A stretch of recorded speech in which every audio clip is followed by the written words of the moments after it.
Thank you, ma'am. I completely agree with most of the speakers who've spoken before me and have insisted that sports should be part of our education system. It should be made mandatory. And we've seen that many of the schools today, and especially private institutions, do not have any space for children to play. We see advertisements that the classrooms have air condition, but there's no place for the children to come out and play. If children do not learn team spirit, if children are not allowed to play, how will they have a healthy life? How will they understand that being together, maybe being together is not a good word in these days, but I think team spirit and people coming together, beyond differences is the most important thing, and we have to teach children that.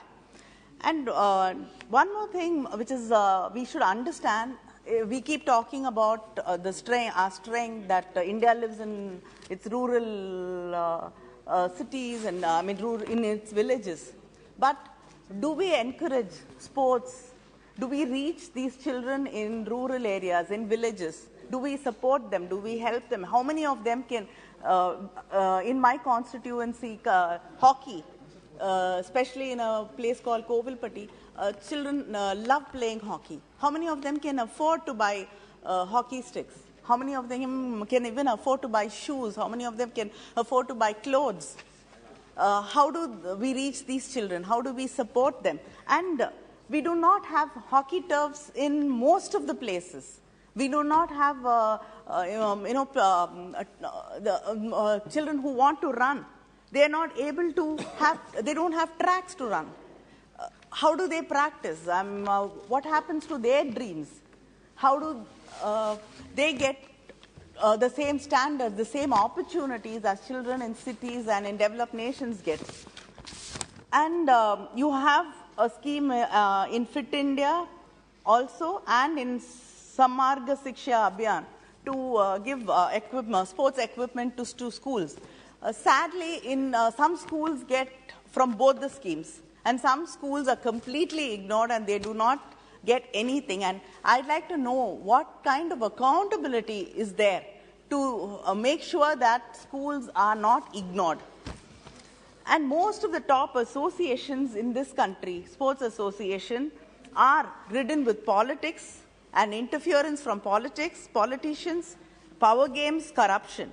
How will they be able, and many of them, people here have mentioned that it is the bureaucrats and the politicians who control these associations, and they are the ones who actually have the say, the final say in the life of sports people. They decide who has to be selected, who has talent. It is not going to be unbiased. So how are we going to make sure that there is justice? And the speaker before me, Bharat, when he spoke, he was talking about Dronacharya. And I'd like to talk about another story in Dronacharya's life, where Ekalaiva, who belonged to a lower caste, a tribal person, who learned to shoot, he was so good as a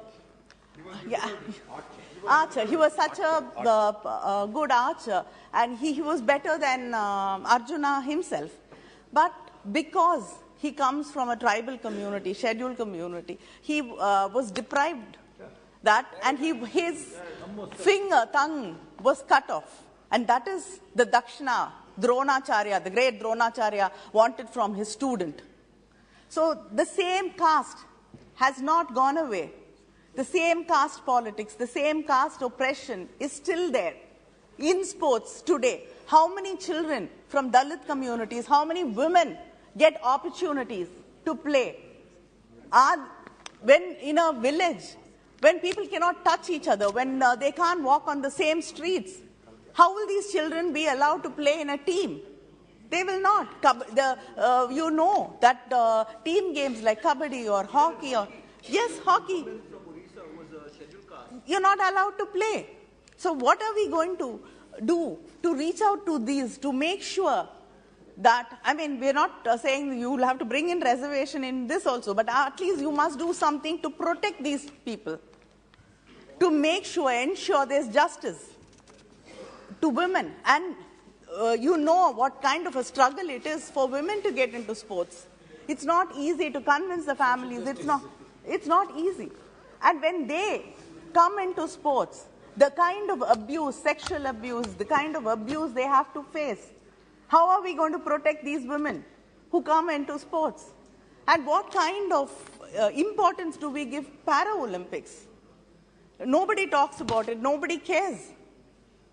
I think they have the same right. People who are differently abled have the same right as everybody else to express their talent. And trans people, they are not men, they are not women, so they have no space.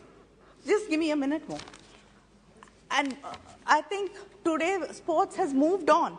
We have to have science and coaching, science and activity together. The food, somebody has to monitor what their talent is, what their weakness is. And if there's a sports injury, you see so many of these sports people who are injured. And because they do not have access to facilities to make sure to correct these injuries, their life comes to an end. So how are we going to support these people? And I know this government does not approve of high protein diet in many cases, but sports people need high protein diet. We have to ensure that. So we have to understand that diet, science, everything has to be taken into consideration if we want to really see more sports people, more people coming into sports, and more young people to be encouraged in sports. And I'd also like to ask, why is it that our swimmers, natural swimmers from coastal areas, how many swimmers are encouraged from coastal areas? Why is it that no swimmer comes from coastal areas? They are born to swim, they know. But we do not encourage them. We have to consider all this. Thank you. Shri Janardhan Singh Sigriwal ji.